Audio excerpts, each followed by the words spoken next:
Maths for everyday မှာတစ်ချက်ချက်ဖြစ်ပါတယ်ဒီနေ့ကလေးတို့ကိုသင်ပေးမယ့်သင်ခန်းစာကတော့ permutation combination အခန်းက combination အပိုင်းကိုသင်ပေးမှာဖြစ်ပါတယ်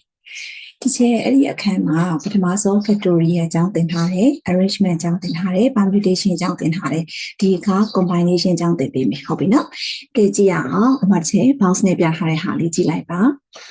The general rules for finding the numbers of combination of r items from n distinct item x ဆိုပြီးတော့ပြထားတယ်နော်အဲ့တော့ n ကနေပြီးတော့မှ r item ရဲ့ combination အရေအတွက်ကိုရှာခြင်းရဲ့ rules လေး NCR equal to n factorial divided by r factorial multiply n minus r factorial ဆိုပြီးပြထားတယ်ဟုတ်ပြီ combination ဆိုတာဘာ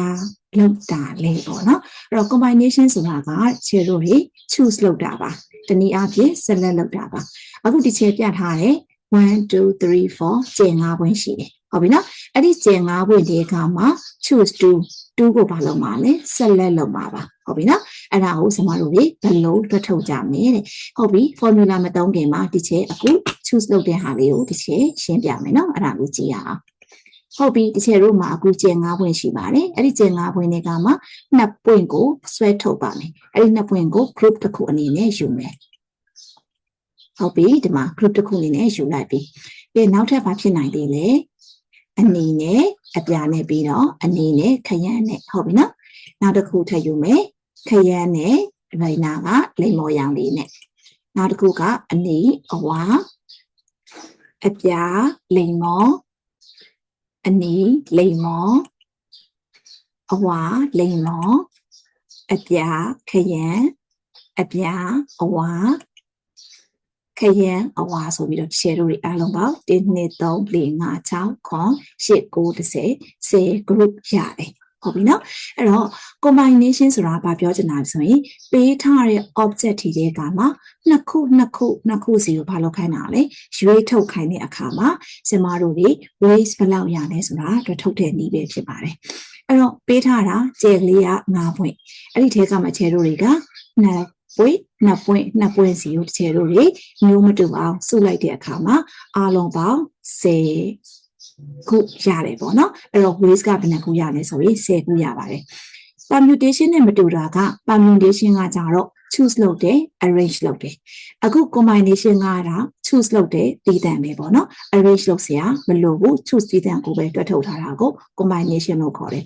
ဥပမာဘယ်အခြေအနေမှာသုံးလဲဆိုလို့ရှိရင်ဒီကျတို့အားကစားပြန်ပွဲတွေဟုတ်ပြီနော်အဲ့တော့နိုင်ငံတတိယလာမယ်အားကစားပြန်ပွဲတွေမှာနိုင်ငံတစ်နိုင်ငံမှာကစားသမားတစ်ယောက်အနေနဲ့ကိုစားပြုပြီးရှင်ပြိုင်မယ်ဒါပေမဲ့ပြန်ပွဲက2ဦး2ယောက်ရှင်ပြရမှာဖြစ်တဲ့အတွက်ကြောင့်ဒီကျတို့တွေအုပ်စုခွဲပြီးတော့ပတ်လေအနေနဲ့ရှင်ပြိုင်မှုအတွက်ရွေးချယ်လိုက်တဲ့အခါမှာဒီပုံစံလေးထွက်လာတယ်ဆိုတဲ့သဘောပေါ့နော်အဲ့တော့အရင်ဆုံးနိုင်ငံ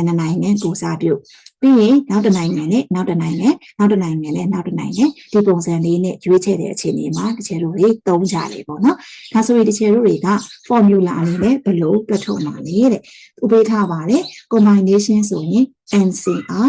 n factorial divided by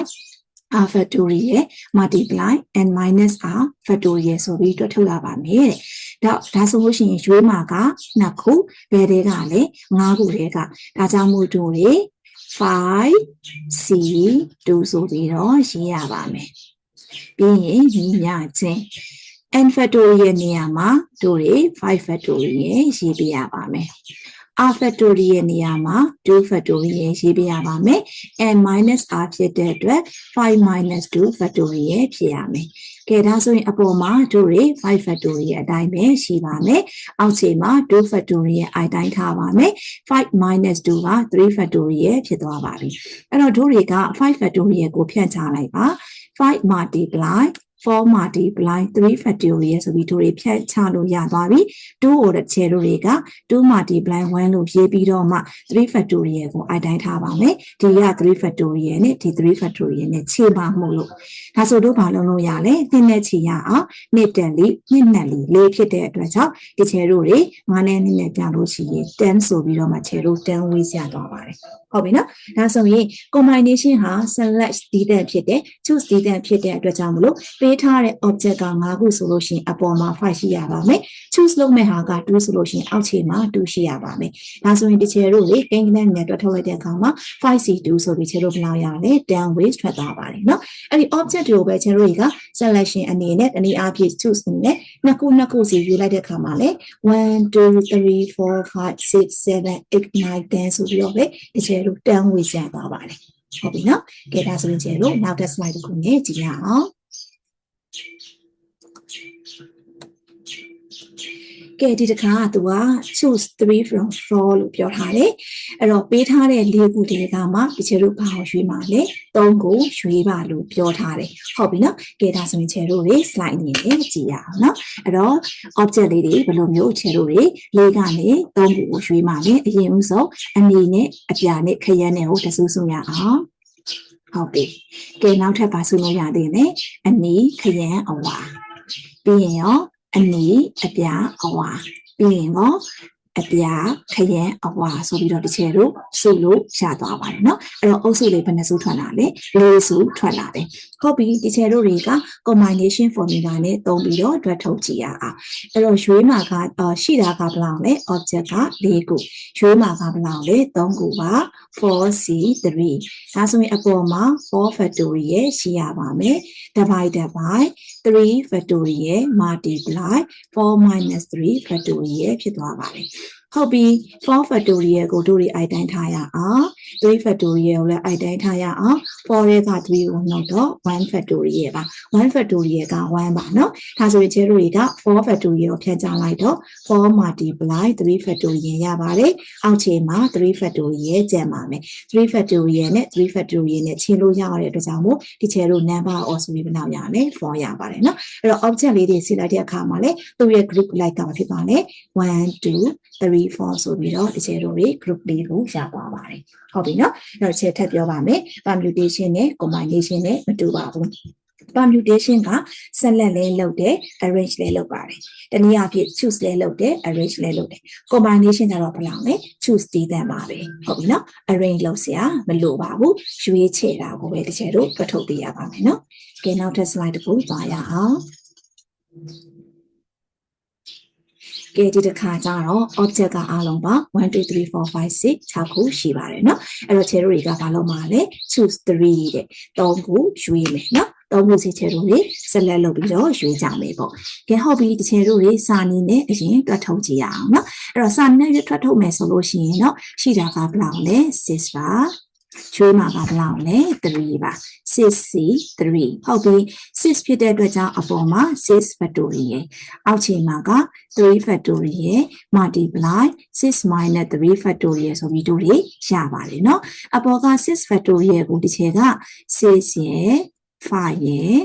4 3 factorial လို့ရှိပါမယ်အရှိမရှိနေတဲ့3 factorial ကို3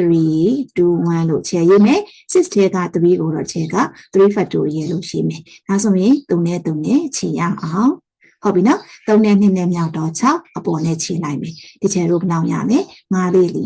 30 20 ways ရပါတယ်ကဲဟုတ်ပြီခြေတို့ object လေးနဲ့ကြည့်ရအောင်နော်ခြေတို့တွေဘယ်လိုမျိုးမြန်ဒီခြေ select လုပ်ထားမယ်ဆိုတာကြည့်ရအောင်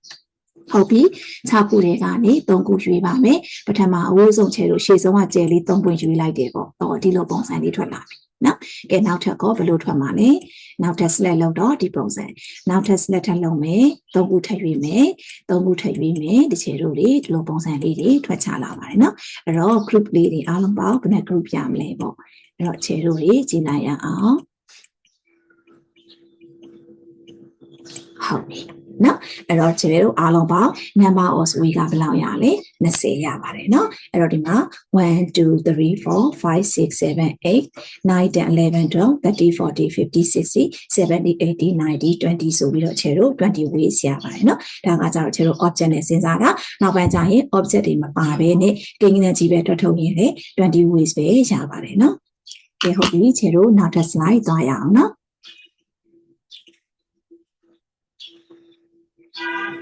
ကဲဟုတ်ပြီဒီတခါကျတော့ကိန်းဂဏန်းကြီးပဲဒီတန်တွက်ထုတ်ကြရအောင်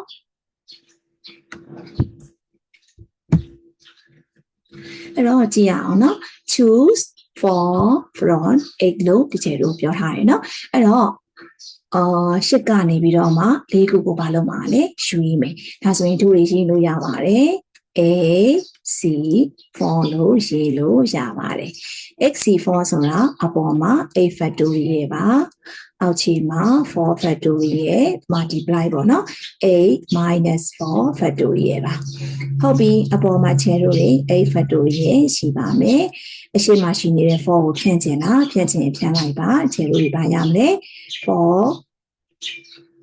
factorial ခဏရေးမယ်နော်နောက်တစ်ဆင့်ကျမှချဲလို့ဖြန့်ရအောင်အနောက်မှာလည်း8ချက်က4နှုတ်တော့4 factorial ကဲဒါဆိုရင်ချဲလို့8 factorial ဘယ်လိုရေးလို့ရလဲ8 7 6 5 4 factorial ဆိုပြီးတော့ရေးလို့ရပါတယ်เนาะကဲအောက်ခြေမှာချဲလို့4 3 2 1ရေးမယ်အနောက်မှာ4 factorial ရေးမယ်4 factorial နဲ့4 factorial တို့ရေးချရအောင်ဟုတ်ပြီ4နဲ့2နဲ့မြောက်တော့8အပေါ်က8နဲ့လှမ်းချမယ်3တက်4 3 3နဲ့4 6 5နဲ့4 10 10 9နဲ့4 90အခြေလို့ဘယ်လောက်ရလဲ17ရတယ်เนาะဟုတ်ပြီဒီတခါ choose 5 from 10ဆိုတဲ့အတွက်အပေါ်မှာ10ရှိမယ်10 C 5ညညချင်းအဲ့တော့10ဆိုတဲ့အတွက်အပေါ်မှာချဲလို့လေ10 factorial ပါအောက်ခြေမှာ5 factorial multiply 10 minus 5 factorial ဖြစ်ပါမယ်ဟုတ်ပြီအပေါ်မှာချဲလို့လေ10 factorial အောက်ခြေမှာ5 factorial multiply 5 factorial ရပါတယ်အပေါ်က10ကိုချဲလို့ဖြန့်ချရအောင်10 9 8 7 6 5 factorial လို့ရေးလို့ရပါတယ်အောက်ခြေမှာက